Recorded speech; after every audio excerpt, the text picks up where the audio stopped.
Bueno, le damos la bienvenida a todas, todos, todes a este tercer vivo de Informar, el cual está titulado Estrategias del rastreo en el control y prevención del COVID-19. Eh, Tenemos hoy la presencia de Malena Moiragui, que es coordinadora general del programa de rastreos de la UNC. Ella es licenciada en química y doctora en ciencias agropecuarias, es docente de la universidad, investigadora del CONICET y también es delegada de ADIUC. Su área de trabajo es en alimentos, en el grupo que dirige trabajan principalmente con cereales.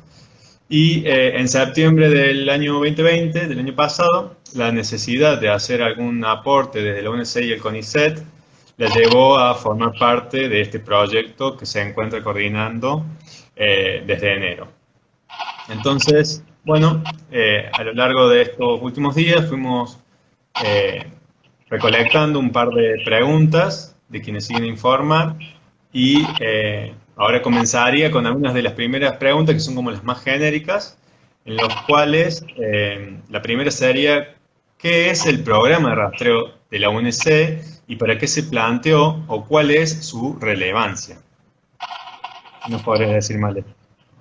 Bueno, les cuento un poquito más de contexto, un poco cómo surge el Disculpa, programa. Male, me Sí, acabas de decir que se estaría escuchando como un zumbido cuando hablas vos. ¿Tendrás auriculares? sí, los puedo buscar. Ah, es cuando yo hablo que se escucha el video, ok. Dame Cuando un vos segundo, hablas, se escucha un zumbido. ahí pruebo. Dale. Bueno, aguardamos mejorar un poco el audio. Problemas técnicos en los mismos. A ver,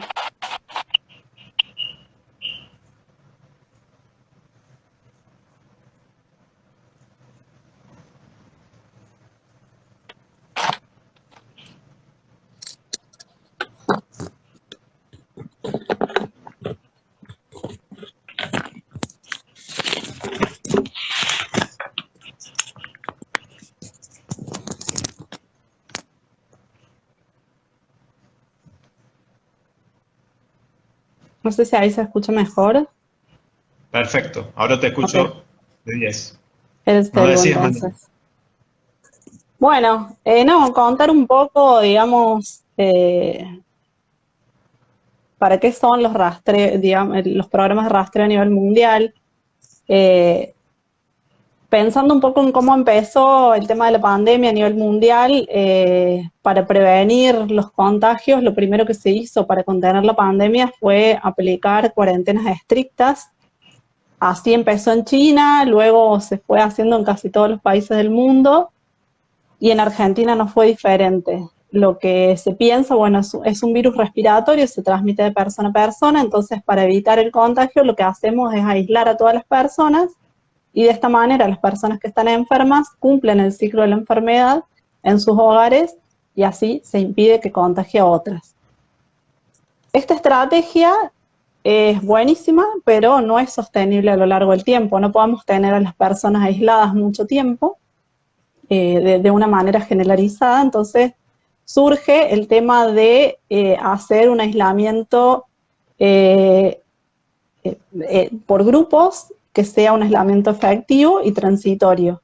Para que este aislamiento sea efectivo, tenemos que eh, detectar el grupo de personas que vamos a aislar. ¿Y quién es ese grupo de personas que vamos a aislar? Son las personas que tengan por nexo una alta probabilidad de estar contagiadas. Si logramos aislar a esas personas, vamos a poder evitar que el virus se siga propagando, porque las personas que tienen alta probabilidad de estar infectadas van a cumplir el ciclo de contagio del virus, el ciclo de la infección, sin estar en contacto con las personas sanas, y entonces así vamos a poder evitar que el virus se siga propagando. Y entonces así es que surgen los programas de rastreo que han sido muy efectivos, acompañados con otras estrategias, todas las medidas de cuidado, todo lo que se haga para prevenir el contagio y la vigilancia epidemiológica que tiene que ver con los testeos que se hagan, todo esto acompañado configuran una serie de estrategias que nos permiten controlar el virus, ¿sí? Entonces, bueno, ¿cómo identificamos a ese grupo de personas? Lo que hacemos es definir, primero tenemos que conocer quiénes son las personas infectadas. Y las personas que están en contacto con personas COVID positivas son las que tienen alta probabilidad de estar infectadas, ¿sí? Para que la estrategia sea efectiva, no podemos pensar que cada vez que aparece un positivo vamos a aislar a todas las personas que tuvieron algún tipo de contacto con esta persona positiva, porque de nuevo volvería a ser inviable en el tiempo, sería una gran cantidad de personas las que deberíamos aislar. Entonces, ¿qué se hace? Se define, se hace una línea de corte y se define, bueno, cuáles son de las personas que estuvieron en contacto con un caso positivo de COVID-19 las que tienen altas chances de haber contraído la infección. Y acá surge la definición de lo que es un contacto estrecho. En Córdoba, la definición de contacto estrecho son personas que han estado con una persona COVID positiva sin las medidas de protección adecuadas, en una distancia menor a los 2 metros y por al menos 15 minutos. Esta definición hace que las personas que encuadran de todo esto, que son los contactos estrechos, sean personas que realmente tienen una alta probabilidad de haber contraído el virus.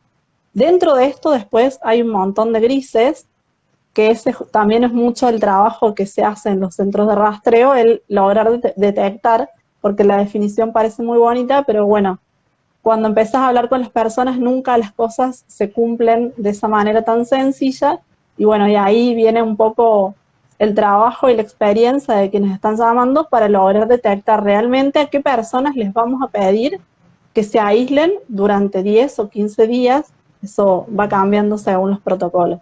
Si logramos aislar a todas esas personas, vamos a estarle ganando al contagio del virus, vamos a estar un poco por delante, unos pasos por delante del virus.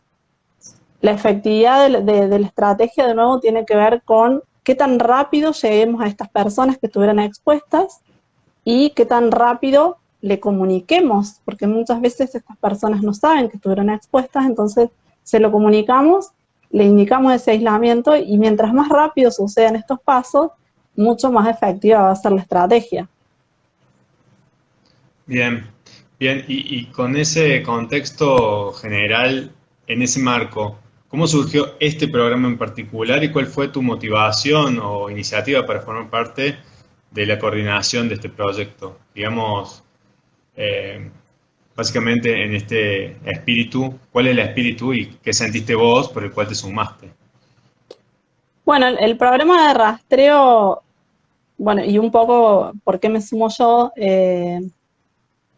hay un grupo de investigadores e investigadoras de distintas áreas que empezaron a trabajar, y de distintos lugares del país, que empezaron a trabajar desde el principio de la pandemia, a contactarse y a ir desarrollando asesoramientos a gobiernos, escribiendo artículos periodísticos, haciendo trabajo en redes y demás, apuntado a, desde la ciencia, a dar una mano en el manejo de la pandemia.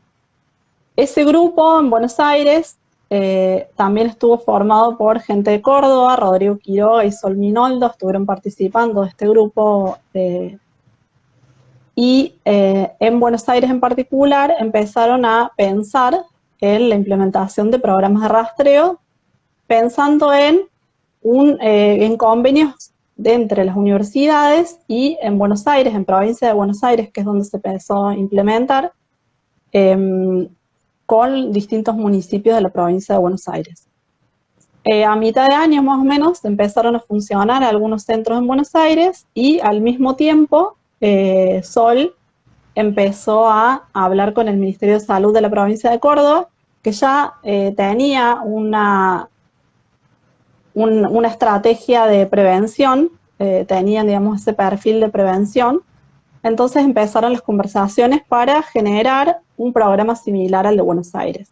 Al mismo tiempo que esto sucedía, desde ADIUC, desde el sindicato, un grupo de personas que estábamos preocupadas por lo que estaba pasando y sentíamos la necesidad de hacer algún aporte. Yo personalmente estaba en casa dando clases, yo soy docente y soy investigadora. Como investigadora mi trabajo es esencialmente experimental, entonces desde casa no era mucho lo que podía hacer. Además con 2 niñas a cargo, entonces la movilidad absolutamente reducida y siempre sintiendo la necesidad de aportar y desde casa, ¿no? Entonces armamos un grupo y empezamos a pensar ideas y lo del rastreo y la comunicación y estrategias de comunicación eran las 2 cosas que nos habíamos puesto como objetivo y en ese tiempo aparece el contacto con Sol, justo en el momento nos juntamos y ella ya estaba hablando con el ministerio y empezamos ahí los contactos con la universidad. El sindicato tuvo mucho que ver también, la Facu de Ciencias Químicas, que fue la primera que se sumó, y luego la Facu de Ciencias Sociales y FAMA. Entonces, ¿cómo hicimos? Se armó un programa donde el Ministerio de Salud de la provincia de Córdoba pone los recursos y la Universidad Nacional de Córdoba pone los espacios y en ese momento eran arreglos con las diferentes facultades, las que nombré recién. Se hizo la selección de estudiantes que iban a formar parte de estos grupos y cómo funcionó el programa en un principio. Se armaron, además, en todo esto, lo primero que tuvimos que hacer es convocar gente que coordinara a los equipos. Eso fue el primer paso antes de convocar a las personas que fueran a llamar. Por suerte, encontramos muchísimas personas con las mismas ganas y con el mismo compromiso y las ganas de ayudar. Entonces no nos fue muy difícil, necesitábamos 14 coordinadores y coordinadoras, encontramos algunas personas más y nos empezamos a capacitar mientras al mismo tiempo hicimos llamados en las diferentes facultades a estudiantes que quisieran participar del programa.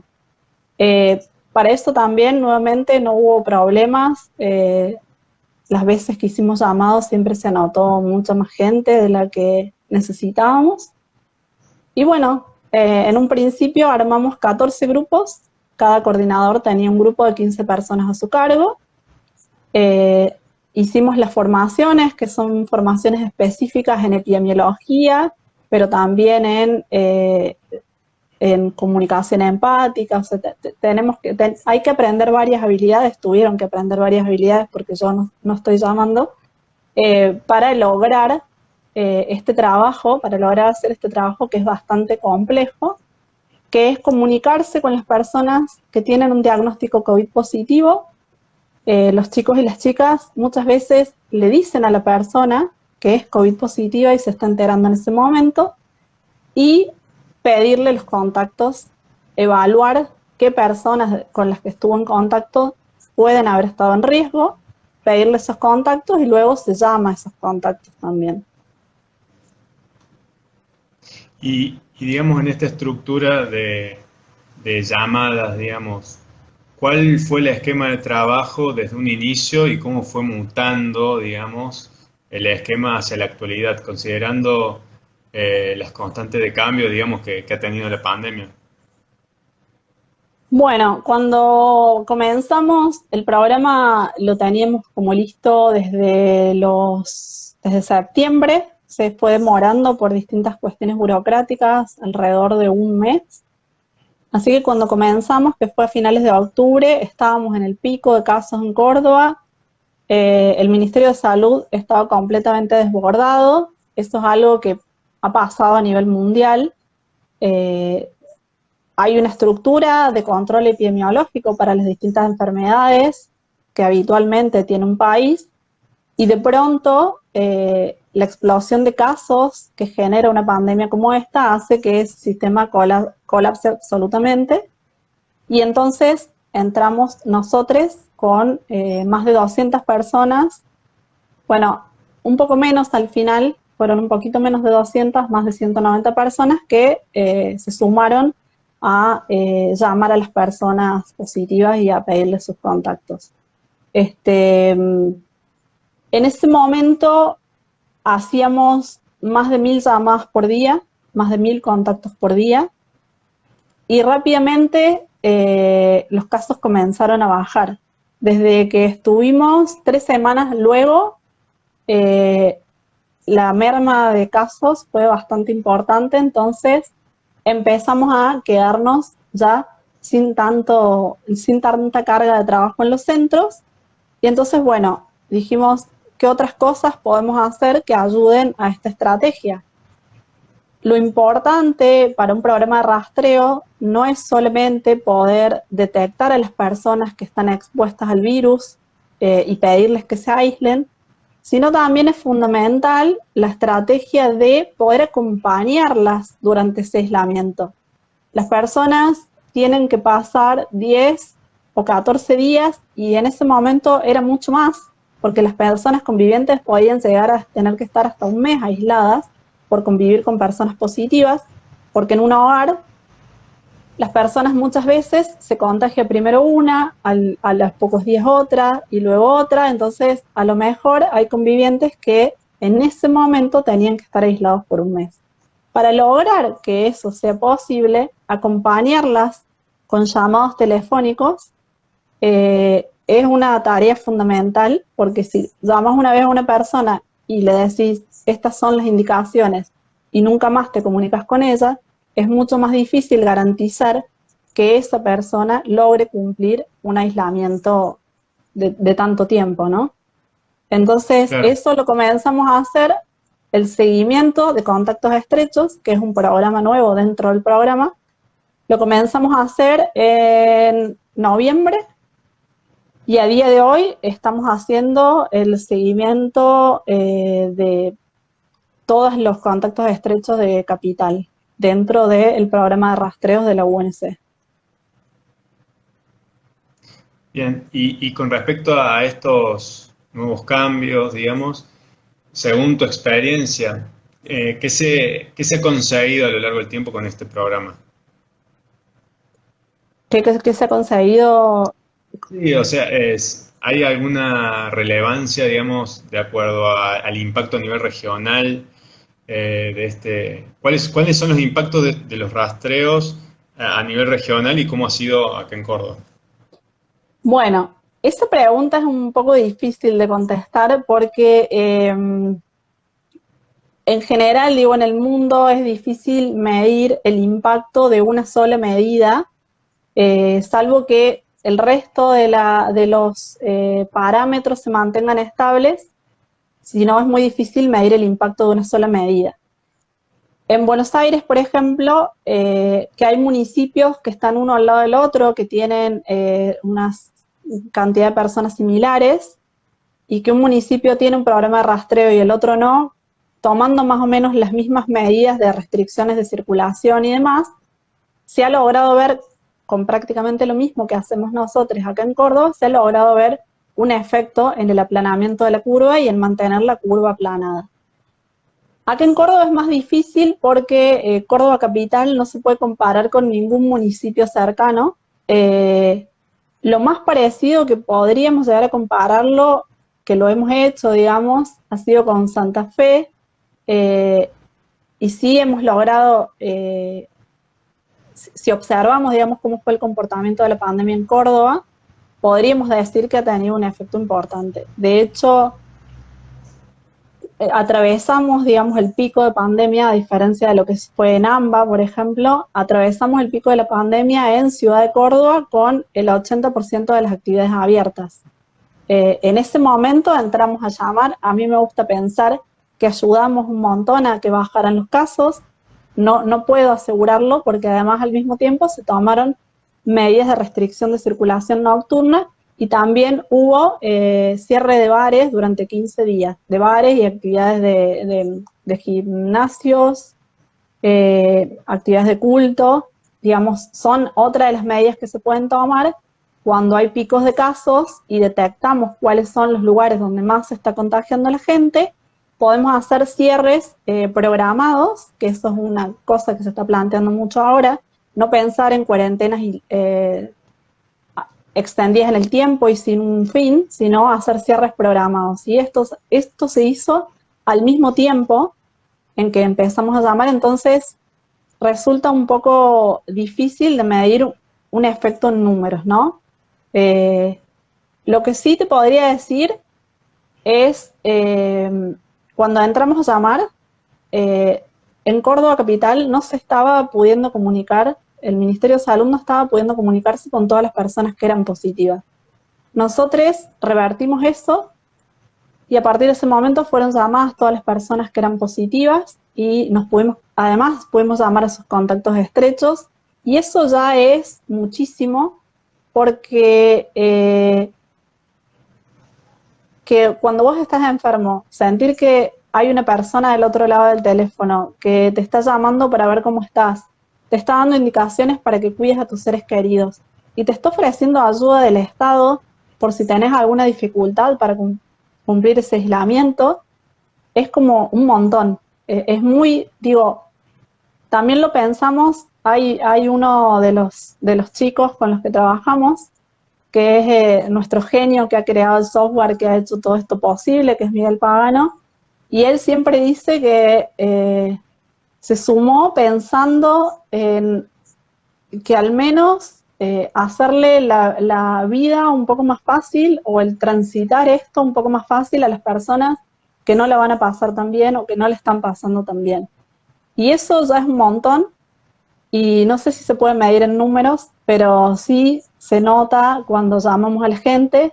De hecho, en los centros, las chicas nos han contado que muchas veces las personas agradecen esa llamada. Entonces, con eso yo creo que ya es un montón lo que hacemos. Y para poner en números, ¿cuántas personas más o menos se contactan por mes actualmente? Personas O por por día. mes, y es difícil poner números.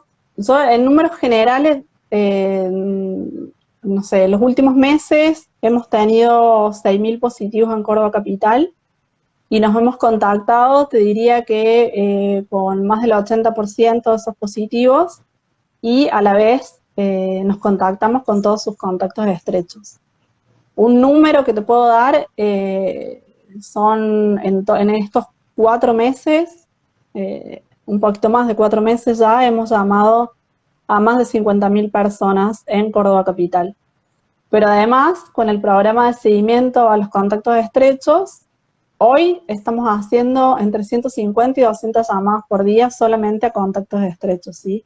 Que son familias a las que vamos a estar llamando más de una vez. O sea, la llamamos la primera vez, hacemos la investigación y luego la acompañamos en una segunda y una tercera llamada. Sí, son miles y miles de personas.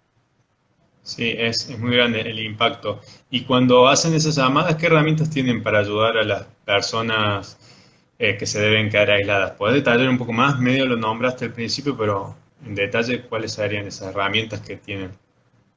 Bueno, y lo primero que hacemos obviamente es informarle cómo funciona el protocolo, sacarle dudas que tengan respecto a eso, darle recomendaciones de cómo manejarse dentro de la casa si conviven con otras personas, y después, para garantizar las positivas, por ahí es como mucho más obvio, ¿no? Que la persona positiva va a quedarse en su hogar.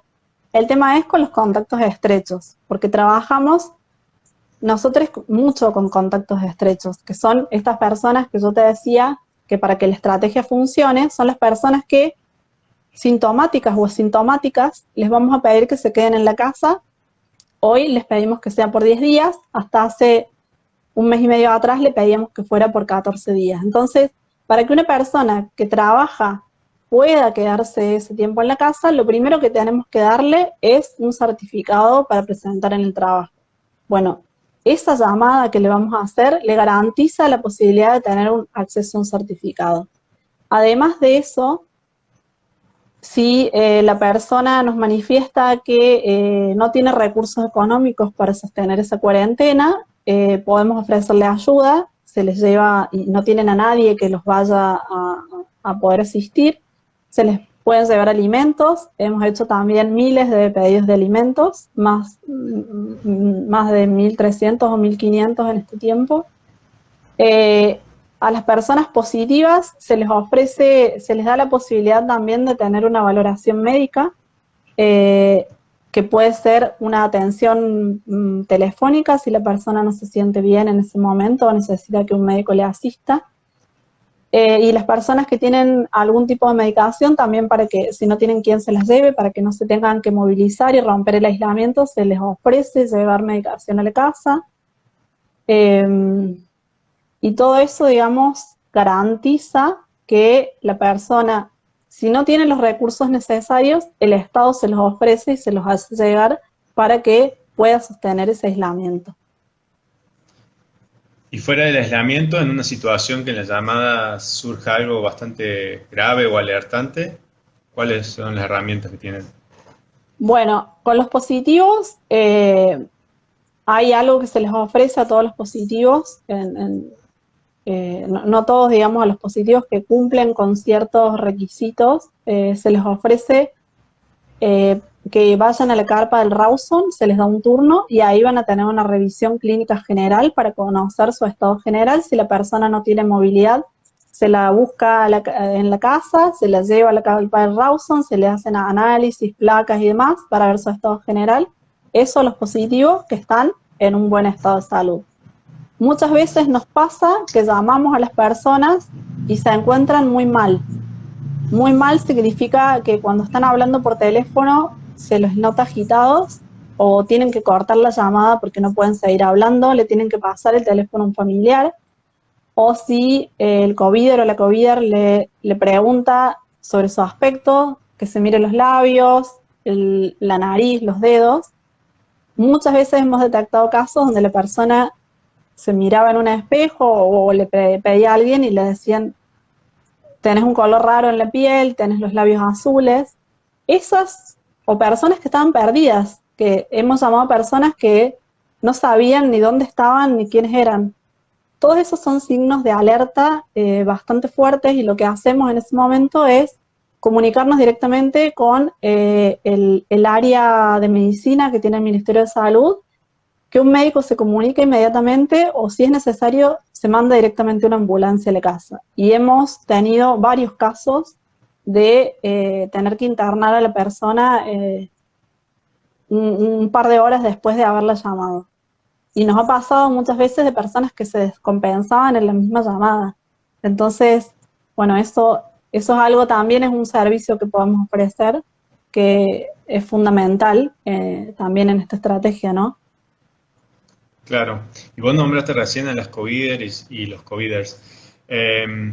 ¿Cómo se sienten los estudiantes haciendo las llamadas? ¿Qué obstáculos o qué gratificaciones tienen en ese momento, digamos?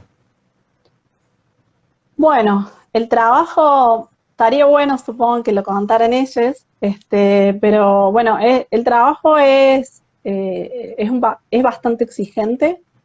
Les pedimos un montón realmente. Son 4 horas que están llamando por día durante 6 días a la semana. Y en ese momento, cada vez que van a llamar, sobre todo a una persona positiva, pero también les sucede con los contactos estrechos, van a entrar a la casa de alguien, van a entrar a una situación familiar que no conocen, y muchas veces las situaciones son bastante delicadas.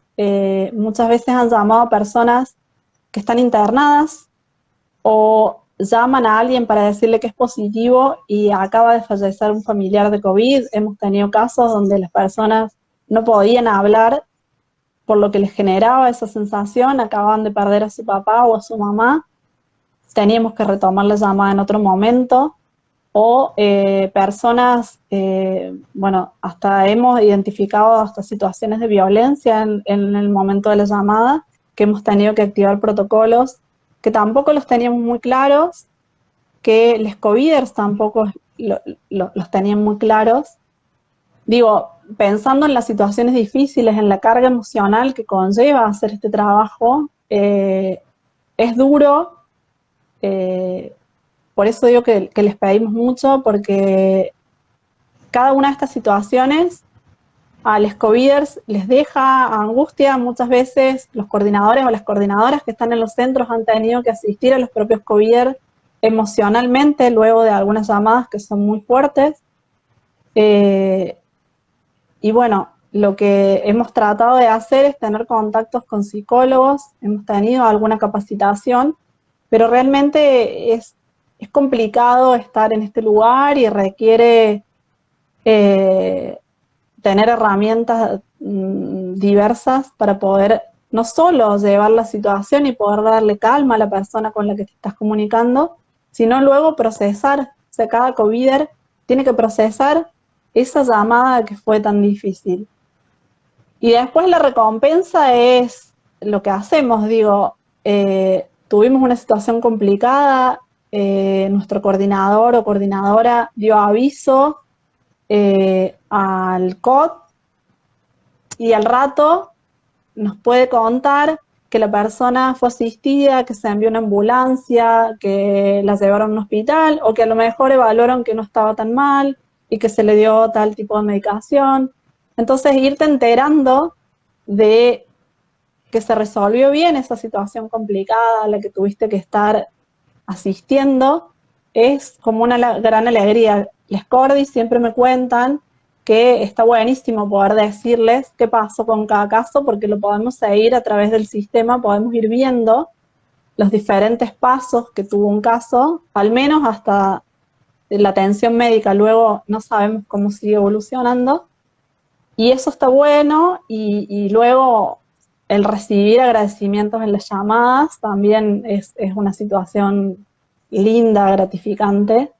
Creo que hay poco de eso, quizás haya poco de eso contrastado con los momentos difíciles que les tocan vivir, pero creo que es algo que también conocen y que nadie que trabaje con la pandemia esté exento de eso, ¿no?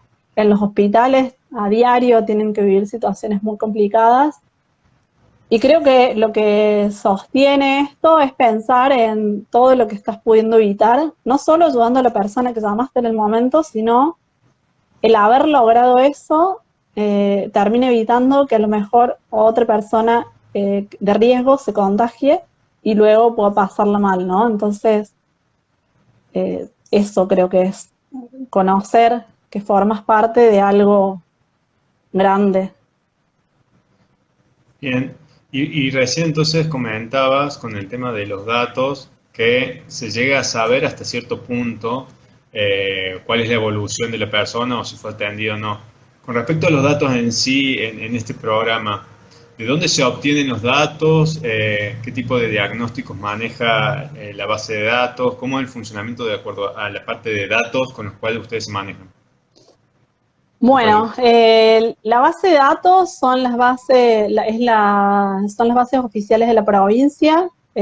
Trabajamos con CISA y TARSIS, que nos informan de todas las personas que se testean. Lo que nos llega mucho más inmediatamente son los testeos que se hacen fundamentalmente en la parte pública.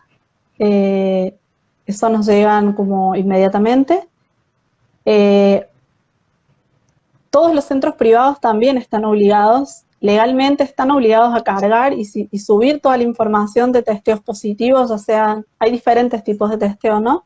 Pero cualquiera que se realice, ya sea en la parte pública o privada, esas entidades están obligadas a subir, sobre todo cuando es un caso positivo, a subirlas inmediatamente al sistema, y luego nosotros recuperamos esa información, tenemos varias importaciones, nosotros, esto no lo mencioné, pero es fundamental. La provincia tiene un sistema que es Redmine, donde se importan todos los casos, o sea, de los laboratorios se van tomando esos casos y se van creando fichas por cada persona que da positiva o que es contacto estrecho de algún positivo. Nosotros tomamos con un software que fue desarrollado por Miguel Pagano, en FAMAF, él desarrolló un software que es algo fabuloso porque es un sistema súper amigable donde te muestra la información justa y necesaria y te permite hacer una llamada de calidad y recuperar los contactos estrechos, que es lo que nos interesa en esta estrategia, y además generar peticiones si hicieran falta de medicación, de valoración médica, algún pedido de comida. Todo eso lo gestionamos a través del software que toma del sistema de la provincia toda la información una vez al día. Nosotros hacemos toda esa investigación y cada 30 minutos esa información que recuperamos la devolvemos al sistema de la provincia. Entonces funcionaría así: cada centro de testeo, ya sea público o privado, tiene que subir los resultados a distintos sistemas, ya sea de CISA o Tarsis, y de CISA o Tarsis tomamos esa información, o sea, la toma Redmine y nosotros la tomamos de ahí y después la devolvemos. No sé si se entendió o hice mucho lío. No, se entendió, se entendió. Ok. Luego, digamos, si tengo un diagnóstico confirmado y no me llaman por teléfono, digamos, esta es una pregunta del público. Para realizar mi rastreo, ¿cómo debo hacer? O sea, ¿cómo hace una persona que, digamos, tiene un test positivo y pasan los días y no le llaman? Sí, bueno, eso es un tema complejo.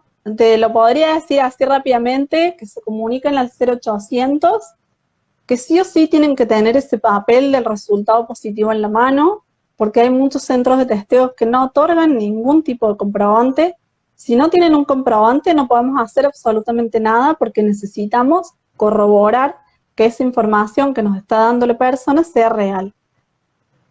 Si llamas al 0800, te comunicas y podés pedir que te incluyan en el sistema, porque estar en el sistema te permite acceder, por ejemplo, a un certificado que justifique que vas a estar en aislamiento, y luego un certificado de alta, que en muchos trabajos te lo piden y necesitan que sea un certificado oficial. Lo que pasa muchas veces es, hay todo un tema con los testeos en los centros privados.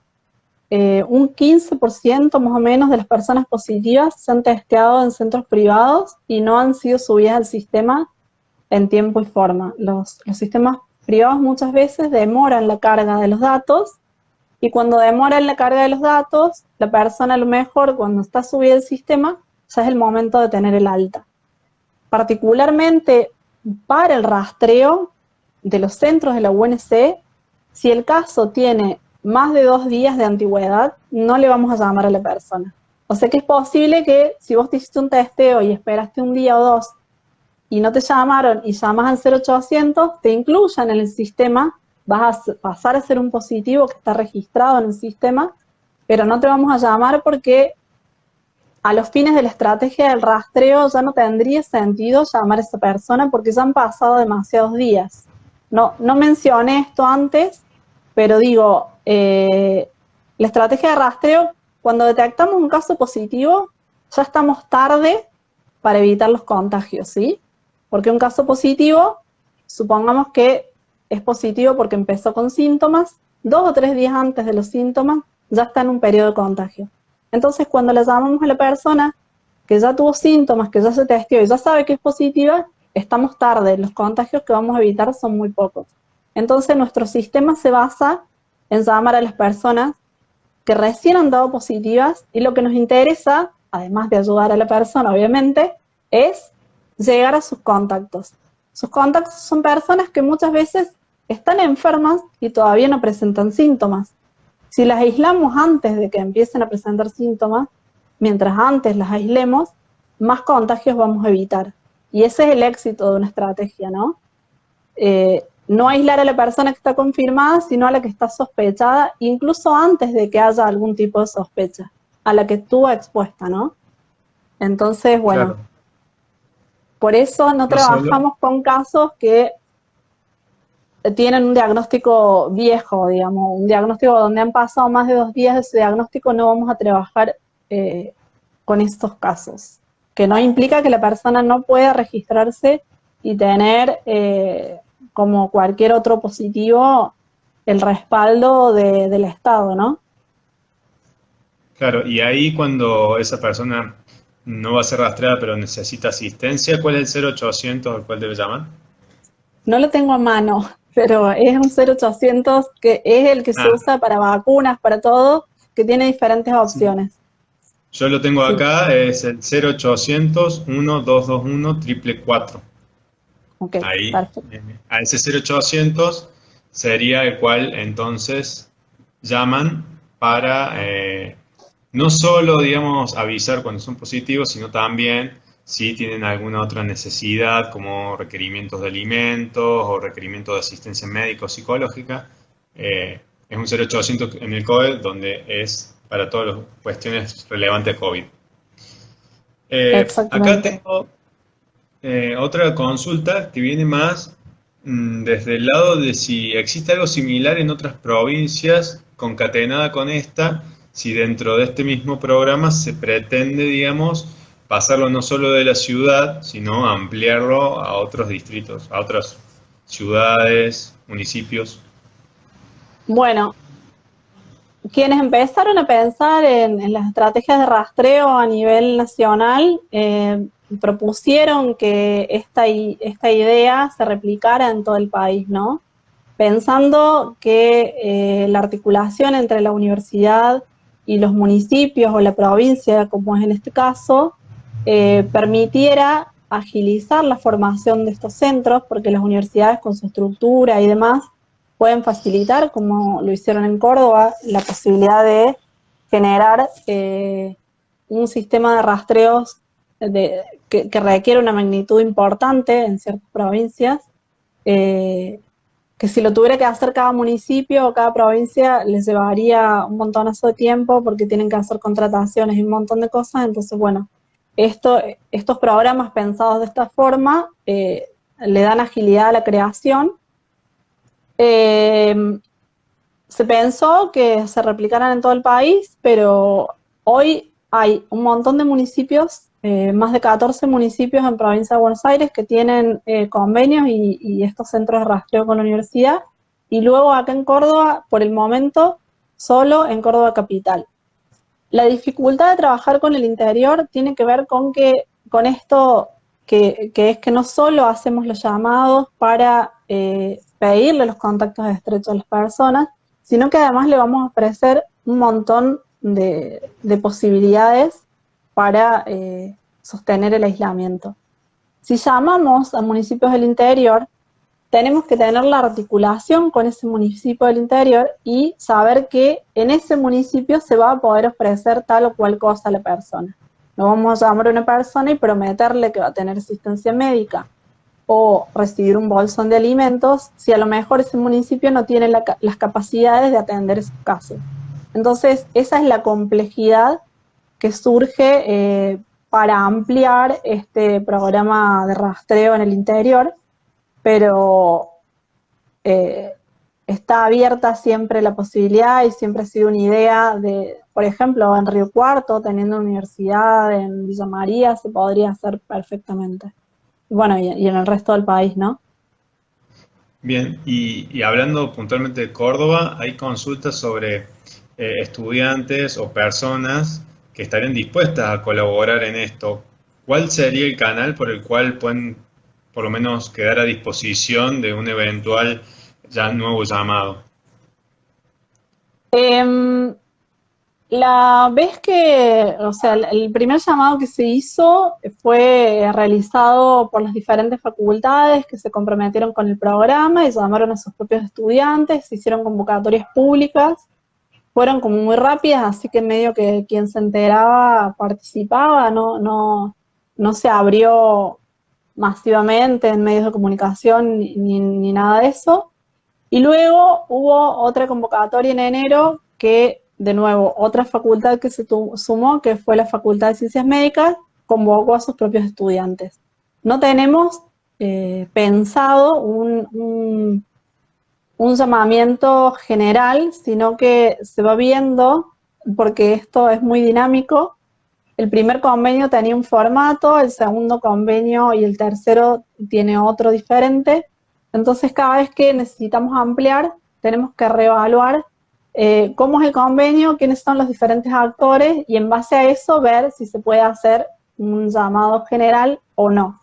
Por ejemplo, no sé, si se suma a lo mejor 2, 3, 4 centros de rastreos más en los próximos meses, podría ser que los tome una facultad en particular que nos ofrezca su espacio y a lo mejor la facultad quiere poner a sus propios estudiantes. Entonces, esos son negociaciones o arreglos, digamos, que hacemos en el momento. No hay un formato que podamos decir, bueno, cada vez que se va a abrir nuevos centros, se llama a toda la comunidad o a toda la comunidad universitaria, sino que, bueno, eso va variando dependiendo de las condiciones en las que se hace la ampliación en ese momento. Bien, o sea que les diríamos que si son estudiantes universitarios, universitarias, podrían estar atentos a qué sucede en los medios de comunicación de cada una de sus facultades para estar atentos a eso. Sí, exactamente, sí, se usan los canales oficiales de comunicación con estudiantes de las facultades que vayan a participar. Bien. Bueno, Male, muy bien, muy amplio todo lo que fuimos recorriendo.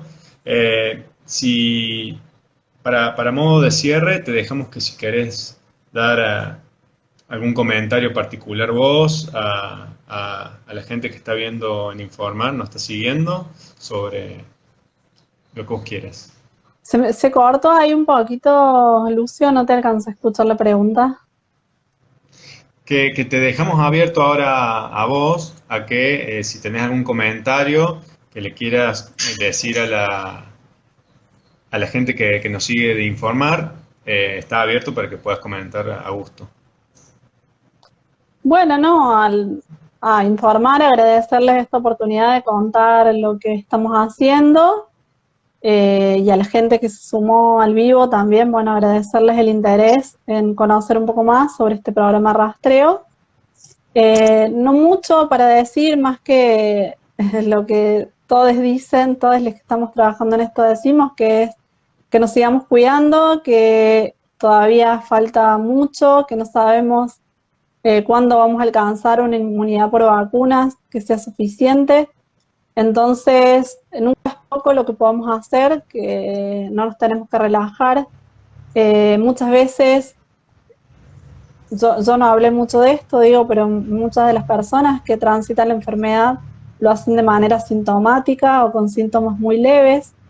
Entonces, muchas veces tenemos la idea de ser personas sanas y juntarnos con personas sanas, y entonces no tomamos las medidas necesarias y resulta que las personas sanas, o sea, las personas que tienen COVID pueden ser personas aparentemente sanas o estar presintomáticas en el momento en que las vemos y estarnos exponiendo, y eso hace que las cosas terminen nunca mejorando, ¿no?